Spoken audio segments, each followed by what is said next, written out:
اس سے زیادہ اس کی بے وقوفیوں پر فہام کے لیے کنٹرول کرنا مشکل تھا۔ یکدم ہاتھ بڑھا کر اس کا دایاں بازو تھام کر اسے خود سے قریب کیا، اور بس یہیں کرت کی ساری بے نیازی ختم ہو گئی۔ تم اتنی ہی بے وقوف ہو یا بنتی ہو؟ اس کے سوال اور بوجھل لہجے پر وہ سٹپٹا گئی۔ بشرا باجی کچن میں ہی ہیں ابھی، کام کرنے والی ملازمہ کا بتاتے اس نے گویا اسے تنبیہ کی۔ تو فہام پر کوئی اثر نہیں ہوا، گرفت ہنوز بڑھتی ہی جا رہی تھی، جو کرت کو گھبرانے پر مجبور کر رہی تھی۔ نیکسٹ سین۔ کیا مطلب کیوں؟ میں شادی کے بعد ایک بار بھی رہنے نہیں گئی، وہ معصومیت کا پیکر بنی بولی۔ تو یہ کہاں لکھا ہے کہ شادی کے بعد لازمی امی کے گھر رہنے جانا ہے؟ میں کیا کروں گا؟ اس کی باتوں پر وہ حیرت زدہ اور کچھ خفگی بھری نظروں سے اس کی جانب دیکھنے لگی۔ کیا مطلب کیا کروں گا؟ شادی سے پہلے کیا کرتے تھے وہی اب کر لیجئے گا؟ مجھے نہیں پتا، مجھے جانا ہے۔ وہ اپنی بات پر زور دیتے بولی۔ ان کو یہاں بلا لو۔ وہ اسے حل بتانے لگا۔ اس کے بغیر 1-2 دن رہنے کا سوچ کر ہی اسے ابھی سے گھر میں خالی پن محسوس ہونے لگا تھا۔ عجیب ہیں آپ بھی، یہاں بلا لو؟ تو بھی میں تو امی کی طرف جا کے نہیں رہی نا۔ اس کی منطق فہام کو سمجھ نہیں آئی۔ یار تم نے ملنا ہی ہے نا، وہ یہاں آئیں یا تم وہاں جاؤ، ایک ہی بات ہے۔ وہ جو کپڑے بیڈ پہ رکھے دونوں ہاتھ کمر پہ ٹکائے اسے گھور رہی تھی، اس کی بات پہ گھورنے میں مزید اضافہ ہوا۔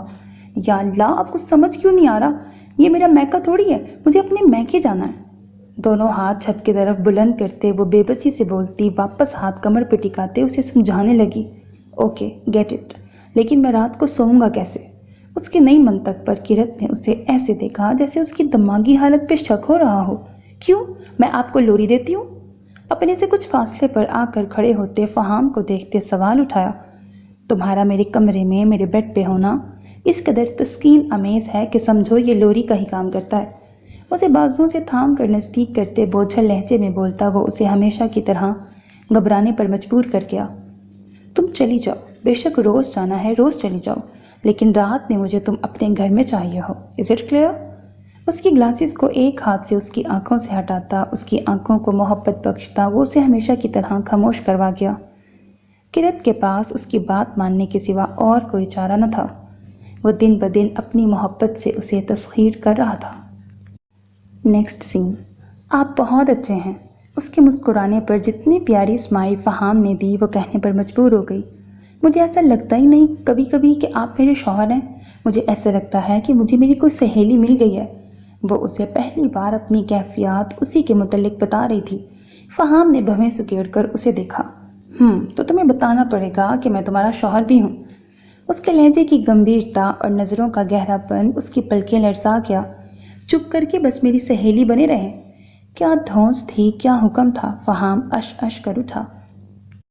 سو میرے عزیز لسنرز، ہمارا آج کا ناول میری فیوریٹ کلیکشن میں سے one of the most interesting novel ہے۔ انا الیاس کا ہی ناول ہے، یقیناً آپ کو پسند آئے گا۔ ریسنٹلی ان کے جتنے بھی ناولس میں نے آپ کو سنائے ہیں آپ کو سبھی پسند آئے ہیں، یقیناً آپ کو یہ بھی بہت پسند آئے گا۔ اور سنیک پیک کی جہاں تک بات ہے تو میں نے آپ کو صرف ایک کپل کی وہ سنائی ہیں کچھ سینز، کیونکہ وہ والا کپل میرا فیوریٹ ہے۔ فہام کا کریکٹر اس ناول میں بہت اچھا ہے، اور جبکہ اگر میں بات کروں اوور آل تو 3 کپلز پر یہ کہانی جو ہے وہ ان کے گرد ریوالو کرتی ہے۔ ایک کپل تو یہی ہے فہام کا اور کرت کا۔ کرت بہت لاؤبالی نیچر کی ہے، اپنے گھر میں سب سے چھوٹی ہے، بہت لاڈلی ہے، جبکہ جو فہام ہے وہ بروکن فیملی سے بلانگ کرتا ہے۔ اس کے ماں باپ میں ڈیورس ہو چکی ہے، اور جتنی بری طرح ان کا رشتہ رہا اور کس طرح سے انہوں نے اپنے بچوں کو بھی ڈس اون کر دیا، کتنے ایک دوسرے پر الزام لگائے، شادی بہت عجیب سا ٹراما اس کے ذہن میں ہے، لیکن وہ چیز اب اپنی شادی میں نہیں لانا چاہتا۔ تو کتنا جینٹل مین کیریکٹر ہے فہام کا، وہ مجھے اس لیے پسند ہے۔ تو ایک تو یہ سٹوری ہو گئی کپل کی۔ دوسرا کپل یہ ہے کہ وہ ہے ابیا اور آئیدون کی کہانی۔ یونیورسٹی فیلوز ہیں اور وہ ون سائیڈڈ لو کرتی تھی، لیکن آئیدون کو پتہ لگ گیا تھا کہ وہ اس کو چیز کرتی تھی، اس کا پیچھا کرتی تھی۔ بعد میں آگے کس طرح انہی کی شادی ہوگی اور وہاں پر آئیدون اس سے بالکل مس انڈرسٹینڈنگ ہو چکی ہے اور کتنا باغی ہے اس سے۔ پھر بعد میں کیا ہوگا، وہ پلٹ کے اس کی طرف جاتا ہے لیکن وہ اس کی طرف نہیں جانا چاہ رہی ہوتی۔ تو اس طرح سے ان کی سٹوری بھی کافی انٹرسٹنگ موڑ پر چلتی رہے گی۔ جبکہ جو تیسرا کپل ہے وہ بھی ایک یونیک سٹوری ہے۔ اس میں زبین بہت کانفیڈنٹ لڑکی ہے، بہت مطلب انٹرسٹنگ سٹوری ہے، بہت کانفیڈنٹ لڑکی ہے، آگے مجھے الفاظ نہیں آ رہے تھے بیسکلی. اور جو ہیرو کا نام ہے، یاد کرنے تو